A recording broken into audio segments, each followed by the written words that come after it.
प्यारे बच्चों, good morning. आपका ऑनलाइन क्लासेज में वेलकम। आज हम पार्ट नंबर 14 कक्षा 12 विषय बायोलॉजी, इसका लेसन नंबर 6 पादपों में जल अवशोषण व रसारोहण, इसके बारे में चर्चा करेंगे। पिछले टर्न पर हमने इस पार्ट नंबर 6 पादपों में जल अवशोषण व रसारोहण में जल के बारे में और जल अवशोषण की क्रियाविधि के बारे में विस्तार से अध्ययन किया था। आज का हमारा मेन टॉपिक है पादपों में जल मार्ग कि पौधों में जल के पथ कौन कौन से होते हैं। इससे पहले पौधों की जो मूल होती है उसके ऊपर जो मूलरोम होते हैं वे जल अवशोषण का कार्य करते हैं। मूलरोम जल का अवशोषण करके मूल तक पहुंचाते हैं। फिर इसके पश्चात जाइलम जो उत्तक होता है उसके माध्यम से जल आगे से आगे स्थानांतरित होता है। तो यहाँ पर सबसे पहले हम पढ़ लेते हैं कि जल का पार्श्वीय प्रवाह क्या होता है। जल का पार्श्वीय प्रवाह है जल का मूलरोम से जाइलम तक, जल का मूलरोम से जाइलम तक जल का प्रवाह है पार्श्वीय प्रवाह है, लेटरल फ्लो कहलाता है। पादपों में जल के पथ या मार्ग, पादपों में जल के 3 प्रमुख पथ होते हैं। पादपों में जल के 3 प्रमुख पथ होते हैं। उनमें नंबर 1 है एपोप्लास्ट पथ, नंबर 2 है सिम्प्लास्ट पथ और नंबर 3 है रसधानीय पथ। पौधों की जड़ों पर पाए जाने वाले मूलरोम द्वारा अवशोषित जल मूल से होते हुए जाइलम तक पहुँचे, इसके 3 पथ हैं।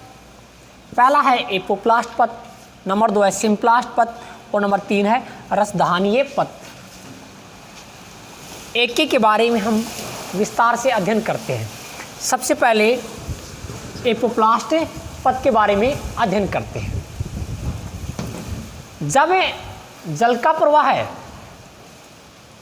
निर्जीव कोशिका भित्ति, जब जल का प्रवाह है निर्जीव कोशिका भित्ति वह कोशिकीय अवकाशों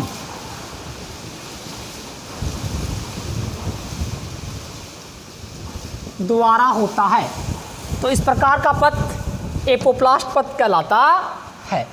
एक बार पुनः एपोप्लास्ट पथ, जब जल का प्रवाह निर्जीव कोशिका भित्ति व कोशिकीय अवकाशों के द्वारा संपन्न होता है, तो इस प्रकार का पथ एपोप्लास्ट पथ कहलाता है।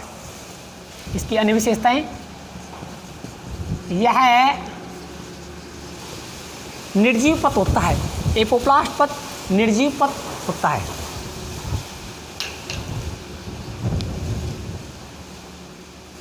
यह विसरण की क्रिया द्वारा संपन्न होता है। तो याद रखिए एपोप्लास्ट पथ में किस क्रिया द्वारा जल प्रवाहित होता है, तो इसका राइट आंसर है विसरण की क्रिया द्वारा। आगे हम बात करते हैं सिम्प्लास्ट पथ के बारे में।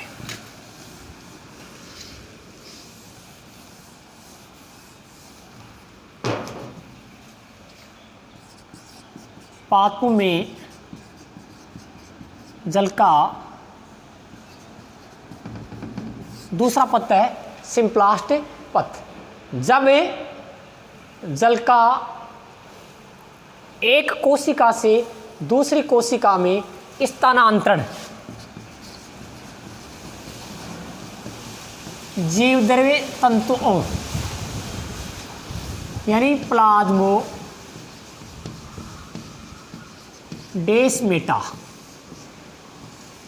के द्वारा होता है, तो इस प्रकार का पथ सिम्प्लास्ट पथ कहलाता है।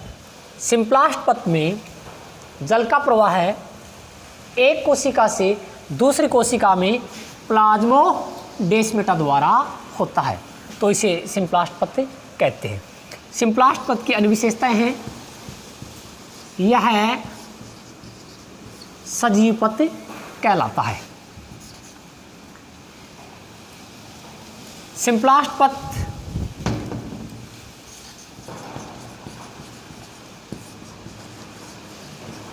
परासरण क्रिया द्वारा, सिम्प्लास्ट पथ में परासरण क्रिया द्वारा जल प्रवाहित होता है। अभी हमने देखा एपोप्लास्ट पथ में विसरण की क्रिया द्वारा, जबकि सिम्प्लास्ट पथ में परासरण की क्रिया द्वारा। पादपों में जल प्रवाह के 3 मार्ग हैं, एपोप्लास्ट पथ, सिम्प्लास्ट पथ और रसदानी पथ। याद रखिए, सबसे अधिक प्रतिरोध वाला जो मार्ग है वह सिम्प्लास्ट पथ ही होता है। सबसे अधिक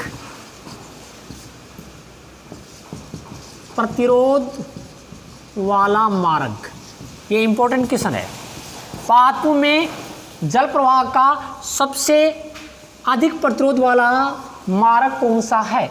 तो आपका राइट आंसर होगा सिम्प्लास्ट पथ। सिम्प्लास्ट पथ में अगली विशेषता है, इसमें ऊर्जा की आवश्यकता होती है। एक बार पुनः सिम्प्लास्ट पथ को देखिए। जब एक कोशिका से दूसरी कोशिका में जल का प्रवाह है जीवद्रव्य तंतु यानी प्लाज्मोडेस्माटा के द्वारा संपन्न होता है, तो इस प्रकार का पथ सिम्प्लास्ट पथ कहलाता है। सिम्प्लास्ट पथ सजीव पथ होता है, इसमें परासरण की क्रिया संपन्न होती है। यह सबसे अधिक प्रतिरोध वाला मार्ग होता है, जो अपने आप में एक इम्पोर्टेंट क्वेश्चन है। सिम्प्लास्ट पथ में ऊर्जा की आवश्यकता होती है। पौधों में जल प्रवाह का तीसरा मार्ग रसदानीय पथ।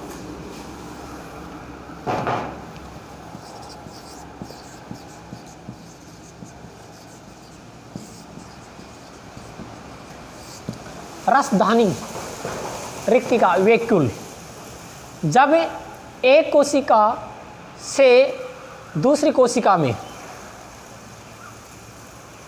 जीवद्रव्य कला के द्वारा जल का प्रवेश हो तथा इसके पश्चात टोनोप्लास्ट व रसदानी से गुजरता हुआ जल आगे पहुंचता है, तो इस प्रकार का पथ रसदानीय पथ कहलाता है। इसमें टोनोप्लास्ट से बताया है कि टोनोप्लास्ट क्या होता है। रिक्तिका होती है, रिक्तिका की जो झिल्ली होती है उसे टोनोप्लास्ट कहते हैं। रसदानी पथ में परासरण की क्रिया संपन्न होती है। इसमें ऊर्जा की आवश्यकता होती है। तो आज के वीडियो में हमने पादपों में जल के 3 मार्ग, जिसमें पहला है एपोप्लास्ट पथ, दूसरा है सिम्प्लास्ट पथ और तीसरा है रसदानी पथ, इसके बारे में विस्तार से अध्ययन किया। अगला टॉपिक है रसारोहण। रसारोहण ascent of sap, ascent of sap. रसारोहण, इस शब्द को जानने के लिए हम इसको अलग अलग करते हैं। रस प्लस आरोहण, या रस का मतलब जल से है, आरोहण का मतलब ऊपर चढ़ने से है। यानी कि पौधों की जड़ें जल को अवशोषित करती हैं और ये अवशोषित जो जल है वह पौधे के शीर्ष भाग तक ऊपर चढ़ता है। इसको हम साधारण भाषा में रसारोहण कहते हैं। रस का आरोहण यानी जल का पौधे के शीर्ष भाग तक ऊपर चढ़ना ही आम भाषा में रसारोहण कहलाता है। एक सिस्टेमेटिक तरीके से रसारोहण की परिभाषा, पौधों की जड़ों के द्वारा अवशोषित जल का, पौधों की जड़ों के द्वारा अवशोषित जल का गुरुत्व बल के विपरीत, गुरुत्व बल के विपरीत पौधे के शीर्ष भाग तक पहुंचने की क्रिया को रसारोहण कहते हैं। गुरुत्व बल नीचे क्यों लगता है, जबकि ये जो रसारोहण क्रिया होती है इसमें जो जल होता है वह ऊपर की ओर पौधे के शीर्ष भाग तक ही चढ़ता है। यह क्रिया रसारोहण कहलाती है। पौधों में रसारोहण के लिए जिम्मेदार ऊतक कौन सा है? देखिए, पौधों में जाइलम ऊतक भी होता है, फ्लोएम ऊतक भी होता है। उसमें से जाइलम ऊतक, याद रखिए, पौधों में रसारोहण के लिए जिम्मेदार ऊतक होता है जाइलम ऊतक। कक्षा 11 में हमने विस्तार से अध्ययन किया था कि जाइलम ऊतक के 4 अवयव या घटक होते हैं। उनमें से रसारोहण की क्रिया में सहायक जो घटक हैं वो एक तो वाहिकाएं तथा वाहिनिकाएं। तो एक बार पुनः रसारोहण क्या होता है, इसमें सहायक ऊतक कौन सा है?